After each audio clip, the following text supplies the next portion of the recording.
박 대통령의 탄핵이 가결됐지만 전국은 여전히 수습 방안을 찾지 못하고 있습니다. 이 시각 청문회가 진행 중이긴 한데요. 무엇보다도 정치원로 하나갑 한반도 평화재단 총재님 모시고 이야기 나눠보도록 하겠습니다. 안녕하십니까? 네, 안녕하세요. 어떠세요, 총재님? 지금 닷새째 박 대통령이 탄핵 가결된 이후에 관저에 거의 집거 상태로 돼 있는 상태인데 탄핵 준비, 특히 헌법재판소의 답변서 준비를 열심히 하고 계신 것으로 전해지고 있습니다. 그런데 대부분 다 혐의를 인정하시지 못하고 있는 것 같아요. 아직도 피눈물을 흘리는 심정이실까요? 피눈물을 흘린다는 말은 반성한다는 뜻도 돼요. 네. 왜 내가 그런 일을 했던가. 그런데 이제 오히려 이 세상에 밝혀진 의혹에 대해서 이 자기 변명하기에 급급하다 이 얘기는 네. 그 피눈물을 그 가짜로 흘린 얘기죠. 그 대통령은요. 네. 전 국민의 그 사표입니다. 네. 도의적으로 또 그리고 이 국민을 선도하는 데 있어서도 전 국민의 사표예요. 그렇기 때문에 언제든지 이 국민들한테 표본이 돼야 됩니다. 네. 그러면 정직하는데도 대통령이 표본이 돼야 되고 나라를 사랑하는데도 대통령이 표본이 돼야 되고 국민을 사랑하는데도 대통령이 표본이 돼야 됩니다. 네. 박근혜 대통령이 정말 나라를 사랑하고 국민을 사랑하고 도의적인 면에 표본이 됐다면 왜 광화문에 수백만 명이 나와서 촛불 시위를 하면서 탄핵하자고 하겠습니까? 수백만 명이 촛불 시위를 하면서 탄핵하자는 얘기는 그러한 그 국민들이 바라는 걸 대통령이 충족 못 해줬기 때문에 그런 거 아닙니까? 네. 그러니까 대통령은 이 기회에 자기를 성찰하고 반성하고 잘못됐건 국민에게 사과하고 용서를 빌고 네. 그것이 올바른 이 지도자로서의 자격이다. 저는 그렇게 생각합니다. 이해가 안 되는 부분이 몇 가지가 있습니다. 왜냐하면 지금 속속 전해지는 보도에 따르면 측근들의 농단, 특히 문고리 3인방이라 한 분들도 그렇고요. 그 뒤에 숨었다고 보도가 됐던 김기춘 전 실장의 경우도 그렇고요. 이렇게 대통령의 눈과 귀를 가리면서 전행이 심했던 것 같은데 모르셨을까요, 대통령은요?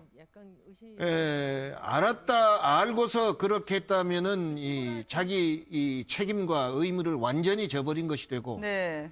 모르고 그랬다 해도 그것이 변명이 될 수가 없어요. 네. 그건 이 일국을 책임지고 이 국민에 대해서 이 선정을 베풀어야 될 그런 대통령이 결국 얼마나 무능했냐 이걸 말한 거 아닙니까? 네. 대통령을 어떻게 이 업무 수행을 해야 이 역사에 남고 국민에게 이 칭찬받는 대통령이 된다는 걸 몰랐다는 얘기예요. 물론 그런 대통령을 뽑은 우리 국민들도 반성해야 되지만은 여자 대통령, 그래도 우리가 우리 역사상 처음으로 여자 대통령을 뽑았다는 그것에 대해서 얼마나 세계적으로 우리가 자부심을 가졌었습니까? 그랬었죠. 그런데 결국 이렇게 된 것은 자격이 없는 사람을 대통령으로 뽑았다 그 말이에요. 그러니까 결국 따지고 보면 책임도 그런 대통령을 뽑은 국민한테 있는 거죠. 네. 그래 국민도 반성하고 대통령도 반성하고 다시는 이러한 그 역사의 치욕을 되풀이 않겠다는 각오를 하기 위해서도 사실을 전부 말해주고 밝혀가지고 정리하고 넘어가야 됩니다. 워낙 마음이 뻥 뚫린 것 같아요. 많은 유권자들은 말이죠. 무엇보다 따뜻한 공동체 또 자유민주주의 시장 경제까지 어쨌든 다시 우리나라가 회복이 돼야 될 거로 보이는데 황교안 총리 이제는 권한대행입니다만 어떻게 수습을 잘 하고 있다고 보시는지요? 야당은 이제 대통령 다 된 것처럼 하신다라고 하던데요. 아직 며칠 안 됐으니까 모르겠는데요. 야당이요. 대통령 다 된 것처럼 얘기한다는 것은 그건 비난하기 위한 얘기예요. 그러면 국회의원이 국회의원 행세한다. 예를 들면 그랬을 때 국민에 대한 이 의무를 다하고 그런 의무를 다하는데 권리를 행사할 수도 있다. 그 말 아니에요? 그러니까 국회의원이 국회의원다워야지. 국회의원 행사를 해야 그것이 국회의원다운 국회의원 아닙니까? 아니 총리가 대통령 거리에서 대통령 권한 대행이 되면 말이죠. 아니 대통령 그 권한 대행 행세를 해야 그 제대로 이제 대통령을 대신할 수 있는 사람이 되는 거 아닙니까? 안 그래요? 그리고 가장 중요한 건 야당이고 여당이고요. 법 질서입니다. 대통령을 헌법과 이제 법률에 의해서 탄핵한 거 아닙니까? 그럼 권한 대행도 헌법에 의해서 권한 대행이 생긴 거예요. 그러니까 권한 대행에 대한 그 존재나 권위를 인정해 줘야 되는 거 아닙니까? 그래야 국회도 이제 국회의원으로서 인정을 받는 것이고 네. 또 야당도 말입니다. 지금 이런 경우 적어도 이 야당이 전국을 이끌어 가는데 책임지고 간다는 말을 들어야 국민들한테 지지를 더 받을 거 아닙니까?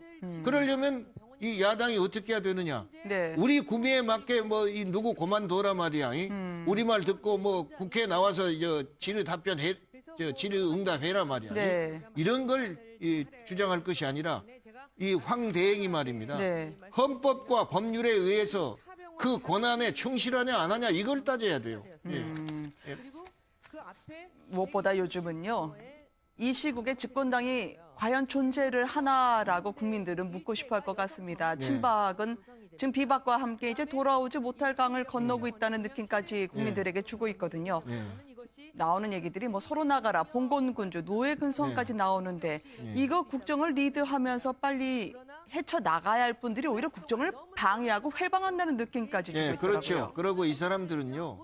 이 정치 권력에 대한 이 욕심뿐이지 네. 국가나 국민에 대한 의무를 생각하지 않는 사람들이에요. 아, 그러니까 이번 탄핵을 가져온 것도 촛불 네. 시위를 주동했던 우리 국민들이지 정치권에서 가져온 거 아니잖아요. 네. 이 변화가 왔는데 그렇기 때문에 지금 정치권은 시민의 그러한 이 운동에 뒤에서 따라다니는 그런 이 정당 그룹이지 네. 그 국민을 선도한 그룹이 못 되고 있어요.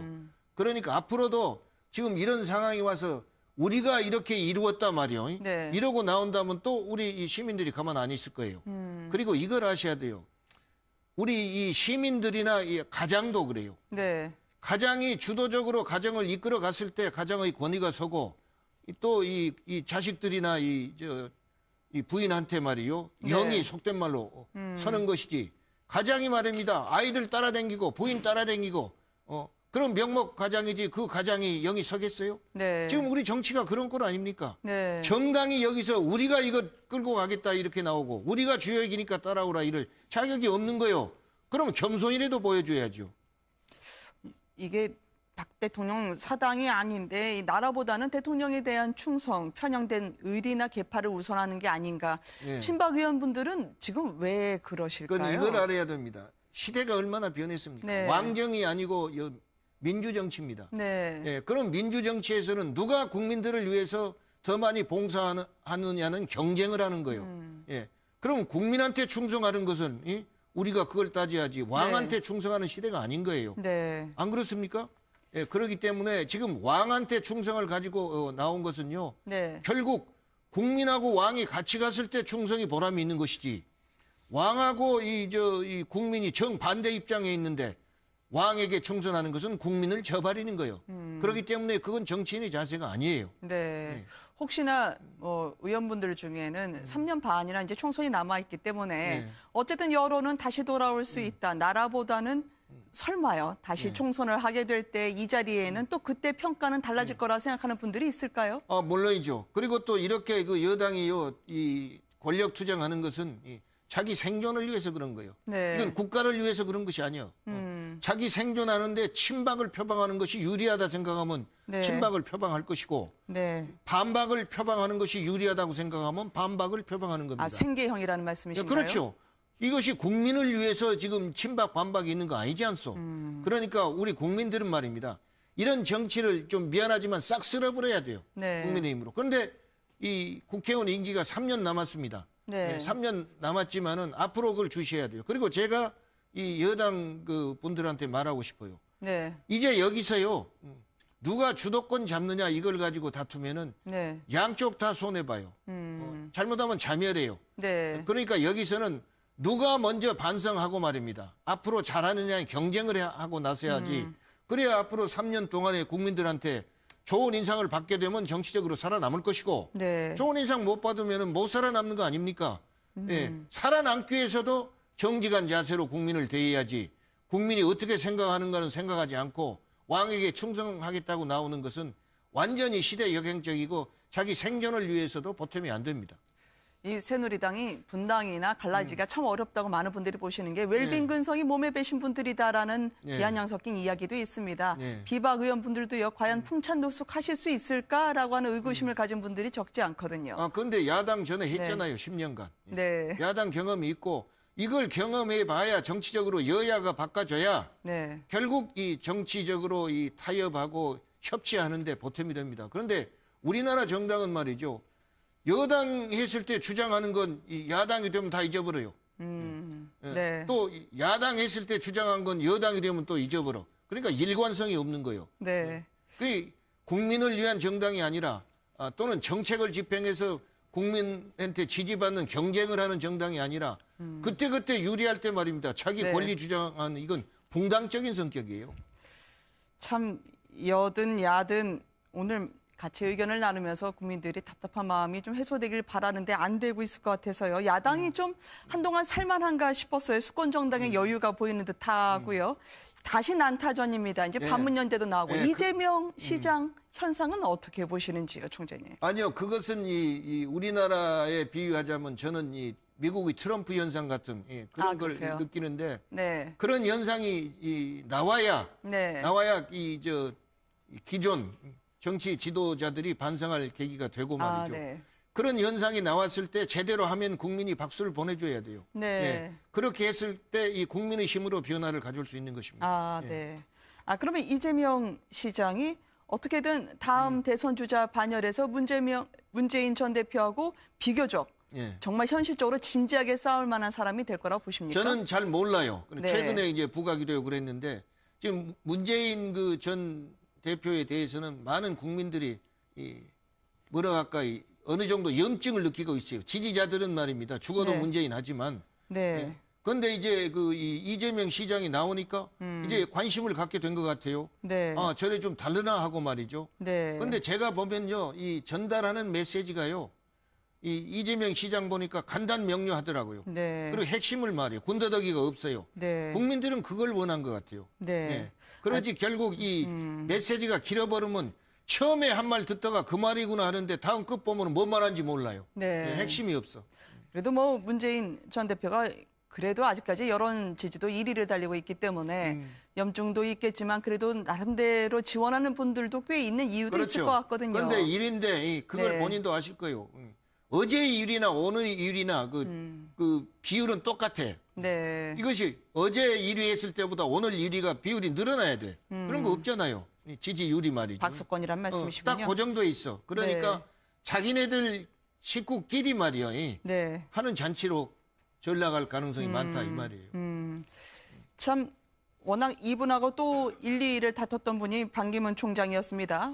지금은 한 유엔에서 이 사진을 뿌렸던데요. 뉴욕에서 지하철도 타보고요. 서민 행보라고 할까. 이제 대선 나름대로 주자로서의 서서히 몸풀기에 들어가신 것 같아요. 트럼프도 예. 만나려 했고요. 좌절은 됐지만 잠재력을 어느 정도로 보십니까? 아니요, 그건요. 네. 결국 귀국해가지고 네. 어떻게 하느냐에 따라서 지금까지 행동이 네. 플러스 요인으로 작용하느냐, 마이너스 요인이 되냐 그럴 겁니다. 예, 그런데 제가 보기에는 이 유엔 총회에서 고별 연설하면서도 네. 한국 정부와 말이에요. 한국 국민들이 도와줘서 무사히 마쳤다고 그 말을 했더라고요. 그건 이제 앞으로 한국에 와서 국민들 상대로 표를 얻는데 도움이 되게 그 말 한 거예요. 예, 그렇기 때문에 네. 반기문 총장이 지금 대통령 하려는 생각을 그대로 유지하고 키워나가고 있다는 그 증거지요. 네. 그리고 막 와가지고요. 어쨌든 이 정치 발언해가지고 흠잡히지 않고 제대로 지도자 자격이 있다 그거 보여주면 계속 올라갈 것이고 네. 아이고 좀 실망했다 싶으면 내려갈 것이고 네. 예, 그러니까 이건요. 하나도 말입니다. 이 경쟁한 사람들이 누구를 두려워할 필요 없어요. 내가 절대적으로 국민을 위해서 자기 철학과 정책을 네. 가지고 끝까지 가는 거예요. 네. 그것이 중요하지. 누구를 떨어뜨려야 내가 된다. 이런 이 생각은 오히려 자기 목적 달성하는데 보탬이 안 될 수도 있어요. 네. 마지막으로 뭐 안철수 전 대표의 경우에는 손학규 고문에 대해서도 또 유승민 의원에 대해서도 본인이 손을 내미는 것 같더라고요. 네. 혹시 이 흐름들이 나중에 대선 막판쯤으로 가다 네. 보면 어떻게 귀결이 될지 혹시 전망이 될지 모르겠습니다. 제3지대론도 있고 네. 한데요. 결국 반기문 총장이 이제 귀국함을 계기로 해가지고 네. 그런 합종 연행이 이루어지고 후보들의 그룹핑이 네. 형성될 겁니다. 그런데 지금 안철수 의원이 그렇게 밀고 나가는 것은 두 가지 이유입니다. 그렇게 밀고 나가서 내가 후보가 되는데 보탬이 된다. 네. 이렇게 생각할 수도 있지만은 또 나는 이제 그 이 후보가 돼도 대통령 되기 어려우니까 네. 좋은 사람을 골라서 지금의 라이벌을 꺾고 좋은 정치 해보자. 네. 이런 또 생각도 있을 수 있죠. 그래요. 예.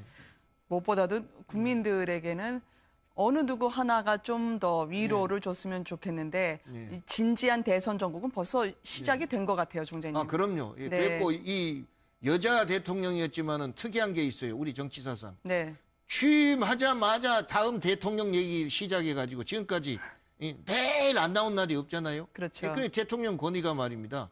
우뚝 설 리가 없죠. 예. 좀 개헌이라든지 국가의 재앙적 대통령제 폐해를 고쳐야 되는 시스템까지 아마 논의하시는 분들이 많을 텐데 예. 그건 또 다음 주에 그건 한번 당연히 총재님 해야죠. 여쭤볼게요. 지금 우리가요 87년 체제를 청산하고 새 출발하자고 그러지 않습니까? 네, 지금 이걸 다 헐어버리고 새집 지어야 돼요. 그럼 시스템이 고쳐져야 됩니다. 그러니까요. 예, 그러니까 당연히 개헌을 전제로 하는 거죠. 네. 예. 뭐 혹자는 이게 물타기가 아니냐고 하지만 어쨌든 국민들에게는 이런 비극이 다시는 되풀이되면 안 된다는 생각들을 예. 하고 계실 것 같아서요. 예, 그럼요. 당연하죠. 그러고요. 나한테 이러니까 개헌을 반대한 거예요. 응?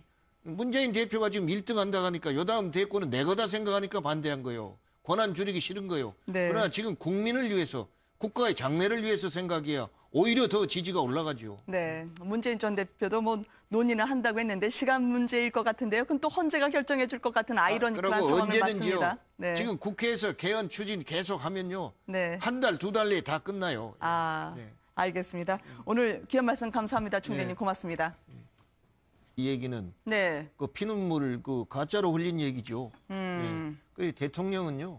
네. 전 국민의 그 이 사표입니다. 네. 도의적으로 또 그리고 이 국민을 이 선도하는 데 있어서도 전 국민의 사표예요. 그렇기 네. 때문에 언제든지 이 국민들한테 표본이 돼야 됩니다. 네. 그러면 정직 하는데도 대통령이 표본이 돼야 되고 나라를 사랑하는데도 대통령이 표본이 돼야 되고 국민을 사랑하는데도 대통령이 표본이 돼야 됩니다. 네. 박근혜 대통령이 정말 나라를 사랑하고 국민을 사랑하고 도의적인 면에 표본이 됐다면 왜 광화문에 수백만 명이 나와서 촛불 시위를 하면서 탄핵하자고 하겠습니까? 수백만 명이 박 대통령의 탄핵이 가결됐지만 전국은 여전히 수습 방안을 찾지 못하고 있습니다. 이 시각 청문회가 진행 중이긴 한데요. 무엇보다도 정치원로 한반도 평화재단 총재님 모시고 이야기 나눠보도록 하겠습니다. 안녕하십니까? 네, 안녕하세요. 어떠세요, 총재님? 지금 닷새째 박 대통령이 탄핵 가결된 이후에 관저에 거의 집거 상태로 돼 있는 상태인데 탄핵 준비, 특히 헌법재판소의 답변서 준비를 열심히 하고 계신 것으로 전해지고 있습니다. 그런데 대부분 다 혐의를 인정하시지 못하고 있는 것 같아요. 아직도 피눈물을 흘리는 심정이실까요? 피눈물을 흘린다는 말은 반성한다는 뜻도 돼요. 네. 왜 내가 그런 일을 했던가. 그런데 이제 오히려 이 세상에 밝혀진 의혹에 대해서 이 자기 변명하기에 급급하다 이버린 것이 되고 네. 모르고 그랬다 해도 그것이 변명이 될 수가 없어요. 네. 그건 이 일국을 책임지고 이 국민에 대해서 이 선정을 베풀어야 될 그런 대통령이 결국 얼마나 무능했냐 이걸 네. 말한 거 아닙니까? 네. 대통령을 어떻게 이 업무 수행을 해야 이 역사에 남고 국민에게 이 칭찬받는 대통령이 된다는 걸 몰랐다는 얘기예요. 물론 그런 대통령을 뽑은 우리 국민들도 반성해야 되지만은 여자 대통령 그래도 우리가 우리 역사상 처음으로 여자 대통령을 뽑았다는 그것에 대해서 네. 얼마나 세계적으로 우리가 자부심을 가졌었습니까? 그랬었죠. 그런데 결국 이렇게 된 것은 자격이 없는 사람을 대통령으로 뽑았다 그 말이에요. 그러니까 결국 따지고 보면 책임도 네. 그런 대통령을 뽑은 촛불 시위를 하면서 탄핵하자는 얘기는 그러한 그 국민들이 바라는 걸 대통령이 충족 못 해줬기 때문에 그런 거 아닙니까? 네. 그러니까 대통령은 이 기회에 자기를 성찰하고 반성하고 잘못됐건 국민에게 사과하고 용서를 빌고 네. 그것이 올바른 이 지도자로서의 자격이다. 전 그렇게 생각합니다. 이해가 안 되는 부분이 몇 가지가 있습니다. 왜냐하면 지금 속속 전해지는 보도에 따르면 측근들의 농단, 특히 문고리 3인방이라 한 분들도 그렇고요. 그 뒤에 숨었다고 보도가 됐던 김기춘 전 실장의 경우도 그렇고요. 이렇게 대통령의 눈과 귀를 가리면서 전행이 심했던 것 같은데 모르셨을까요, 대통령은요? 약간 알고서 그렇게 했다면은 이 자기 이 책임과 의무를 완전히 국민한테 있는 거죠. 네. 그래 국민도 반성하고 대통령도 반성하고 다시는 이러한 그 역사의 치욕을 되풀이 않겠다는 각오를 하기 위해서도 사실을 전부 말해주고 밝혀가지고 정리하고 넘어가야 됩니다. 워낙 마음이 뻥 뚫린 것 같아요. 많은 네. 유권자들은 말이죠. 무엇보다 따뜻한 공동체, 그렇습니다. 또 자유민주주의 시장 경제까지 어쨌든 다시 우리나라가 회복이 네. 돼야 될 거로 보이는데 네. 황교안 총리 이제는 권한대행입니다만 어떻게 수습을 잘 하고 있다고 보시는지요? 야당은 이제 네. 대통령 다 된 것처럼 하신다라고 하던데요. 아직 며칠 안 됐으니까 네. 모르겠는데요. 야당이요. 대통령 다 된 것처럼 얘기한다는 것은 그건 비난하기 위한 얘기예요. 네. 그럼 국회의원이 이 국회의원 행세한다.